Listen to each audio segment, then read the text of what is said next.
After a couple of years of high-profile releases closing out the summer, this August felt more like studios were just throwing things against the wall to see what might stick. I won't say it was a dead month. There were still some surprise box office hits, but there were also plenty of pretty dumb flops. And thanks to one truly dumb move, Sony ended up the biggest loser of the bunch. Let's see how everyone fared this month. Weapons had the kind of hype you just can't buy. The early buzz was wild. For weeks before release, it had a perfect 100% Rotten Tomatoes score. Even now, it's still sitting at 94% with over 300 critic reviews. This is an R-rated original with no real household names, and it was the biggest box office hit of the month. Nobody else came close box office-wise. Since its August 8th release, Weapons basically set up shop at the top of the charts and refused to move, except for a 2-day exclusive from K-Pop Demon Hunter. But after that, nothing else was able to challenge it for almost a month, which honestly tells you how slow things were for theaters this August. No matter how you feel about the movie itself, overrated, not your thing, whatever, you've got to admit, this is a huge win for R-rated horror, for original movies, and for studios willing to take risks. If the industry got a few more of these each year, we might actually see some real changes. Warner Brothers is moving it to video on demand on September 9th, so if you missed it in theaters, there's your chance to see what all the noise was about. And speaking of K-pop demon hunters, this thing ended up as the comedy of the summer. Not the movie itself, just the business behind it. If you didn't hear about this thing, congratulations, because Netflix was everywhere with it. After it blew up streaming, they decided to do a sing-along theatrical event and pulled in another $19 million in just 2 days. The budget here was massive, around $100 million, but Netflix made their money back through streaming, merchandising, spin-offs, all of it. But here's where it gets really funny. Sony Animation developed the whole thing and then decided to sell the distribution rights to Netflix, who basically covered most of the budget.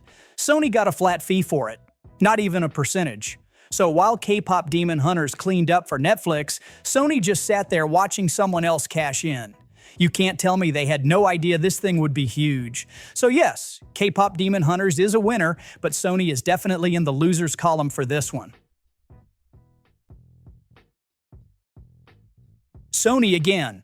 Another strike for them and another sign that movies for adults are on life support. Early in the year, it was Soderbergh's Black Bag. Now it's Darren Aronofsky's Caught Stealing. Aronofsky's got a track record. Requiem, Black Swan, The Wrestler, all modern classics. So expectations were high for this one. But Caught Stealing just isn't making a dent. $16 million against a $40 million budget, and it's all but disappeared from the cultural radar. Critics actually loved it. Said it's violent, funny, absolutely nuts in places, and thoroughly entertaining. Some even called it Aronofsky's best since Black Swan. But it didn't matter. Another adult-oriented, non-franchise film, with good reviews, solid cast, and nothing to show for it. Austin Butler and Zoe Kravitz are both in it, but even that wasn't enough to get people in seats. The trailers didn't help. It never looked like anything special, and right now, the mid-market is just broken. Aronofsky summed it up. I really wanted to make a purely genre film, but to take my team and have them focus on making great entertainment. Because I think that's the mission right now. Let's get people in the theater having a really good time. Didn't work out that way. This one looked like it'd be just another nostalgia cash-in, but it actually turned out all right. The new Naked Gun is technically the fourth in the series, a legacy sequel to 1994's Final Insult. Liam Neeson is the new lead, Pamela Anderson co-stars, and the story follows Frank Drebin's son, who's got to step up and save the police squad. Rotten Tomatoes has it at 88% from 300 critics, most of them agreeing that Neeson's deadpan delivery is actually a great fit for this kind of comedy. Time Out gave it a perfect 5 out of 5, calling it a reboot that actually honors the original and saying it's probably the funniest film of the year. One thing to note here. The Naked Gun is only the 25th movie this year to cross $50 million domestic. Last year at this point, there were 50. But still, parodies have basically been dead for a while. And then you get a reboot of this old franchise. Most younger people probably don't even know it, and it still pulls in over $50 million domestic. That's a pretty solid result. Yeah, it made money, but let's be honest. Freakier Friday was always going to do numbers based on the nostalgia alone. Disney hyped it up like it was this huge event, bringing back the original stars, all that. But for all that build-up, it feels like it underperformed, especially with the critics. This legacy sequel just comes off like a cash grab. After Lilo and Stitch, it seemed like anything tied to a 2000 classic would print money. Not this time. The movie isn't even that good. The original was a harmless, fun, body swap comedy, and Tarantino's a fan apparently, but this sequel is just bland. Double the characters, half the fun. Some critics even called it a movie that manages to humiliate everybody, and Hollywood Reporter said they'd have preferred a shot-for-shot remake over this painfully stretched cash grab. And now for the most unnecessary remake of the month. The original War of the Roses is still the better film hands down. Michael Douglas and Kathleen Turner set the bar in 1989, and this just doesn't clear it. Coleman and Cumberbatch are great on their own, but there's no chemistry. They are not believable as a couple, and there's not much to root for. Andy Samberg's underused here, and Kate McKinnon's character is so weird and cringy, it's honestly hard to look at. Reviews have been average at best. The movie cost $20 million and didn't even make that back. It's surprising this got a wide release. These days, it's exactly the kind of movie that usually gets dumped on a streamer. The Roses doesn't have much humor and isn't dark at all. It's like a piece of puff pastry, cute on the outside and absolutely nothing on the inside. That's the Film Maven review, and honestly, that about sums it up.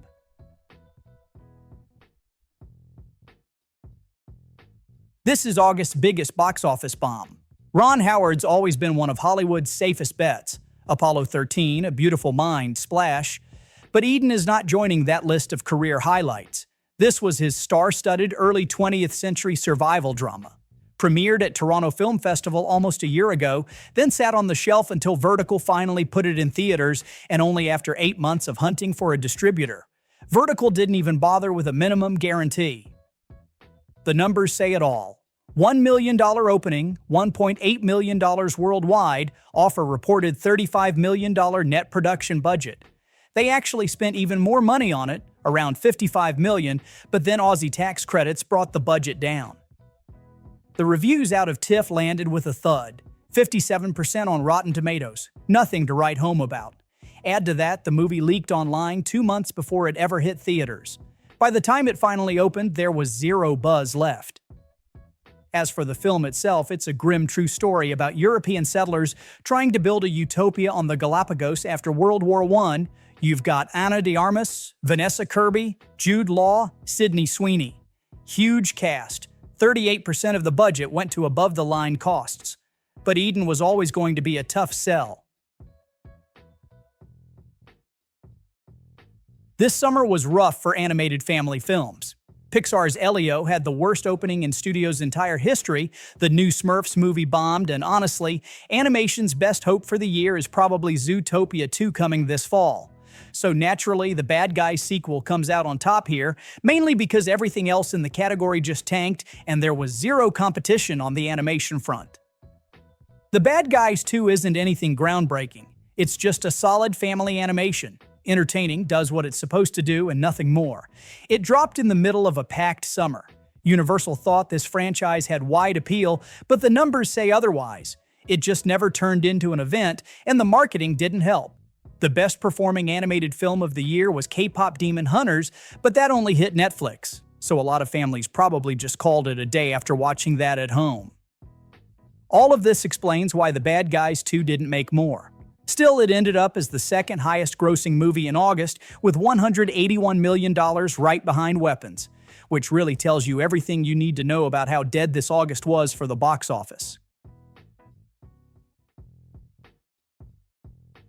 It's been a pretty good year for action movies, at least in terms of quality, even if they all underperformed at the box office. Action has moved to streaming the same way rom-coms did a few years ago. Universal dropped Nobody 2, the follow-up to the 2021 pandemic sleeper hit, with Bob Odenkirk back as Hutch Mansell and Sharon Stone coming in as the main villain, a crime boss named Lindina. The first movie did $27 million domestic, $57 million worldwide, and performed even better on premium video on demand. That's really what made the sequel possible.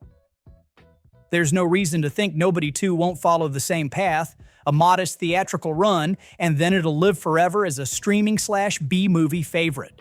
The sequel cost $25 million, just a little more than the original's $16 million budget. Right now, it's only just over its production budget in box office, nowhere near the worldwide numbers of the first. It's the kind of movie that people will catch at home, probably do fine digitally, and Universal seems to know that. There was never any expectation this would challenge the box office leaders in August. It's just a solid action sequel, nothing more. If you haven't heard anything about Sketch, that's not surprising. This is a tiny supernatural comedy from Angel Studios, the Mormons-founded media company known for religious and family content. What's notable here isn't the film itself, it's the return on investment. $3 million budget, $8.3 million box office. That's almost triple the money, and that's a win no matter how you slice it, especially given how dead this month was at the box office. The story's simple. A girl drops her sketchbook into a weird pond and all her drawings come to life. The family has to step up and clean up the mess. There's nobody famous in this thing, it's just your standard PG movie. But still, $8 million on a $3 million budget is solid work. The director said the original film was more adult-oriented. They had to re-edit the film to fit Angel Guild standards, cut out a lot of the original's profanities just to get it released. There was a time when the Coen brothers were box office gold, but those days are gone. Right now, Ethan Coen is off making movies with his wife, and from a financial perspective, it's been ugly. I have no idea how he got funding after Drive Away Dolls flopped, but somehow somebody gave him $20 million for Honey Don't, and what came out the other end is just more of the same mess. The film couldn't even go fresh on Rotten Tomatoes, sitting at a lousy 46%. Right now, Honey Don't is only at $5.7 million, playing in 1,500 theaters. The previous effort, Drive Away Dolls, made $8 million on a $15 million budget. For Honey Don't, the cast is the only thing that stands out. Aubrey Plaza, Margaret Qualley, and Chris Evans. Qualley's a private investigator, Evans is the cult leader, and Plaza plays the mystery woman. It's supposed to be a trilogy of lesbian-themed B-movies co-written and co-directed with Trisha Cook. But this thing just doesn't work. The characters are flat, the story's a mess, and the critical response has been way worse than the first film. At this rate, it's hard to imagine how Ethan Coen's going to get money for a third movie. Meanwhile, Joel is off doing his own thing, and the supposed Coen brothers reunion keeps getting pushed back.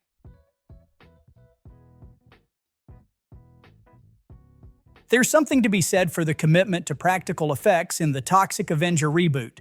The movie definitely leans into the absurd violence, but it just doesn't go far enough with it. That's kind of the whole point of making an unrated Toxic Avenger remake. Go over the top, make it wild. With the budget they had, they really could have made something special. Instead, what we got is just sort of there. Not terrible, not memorable. It came out unrated on just under 2,000 screens and opened at number 11, pulling in $2.2 million over Labor Day weekend. But there is one thing the movie absolutely nailed. Bloody Disgusting took the $5 million they had for marketing and donated it straight to Undo Medical Debt, a nonprofit that helps pay off crushing healthcare bills. That's not something you see every day in Hollywood. On top of that, they promised to donate another $1 million for every $1 million the movie makes at the box office. So even though the Toxic Avenger isn't lighting up the financial charts, it's still doing some real good. And that's worth something.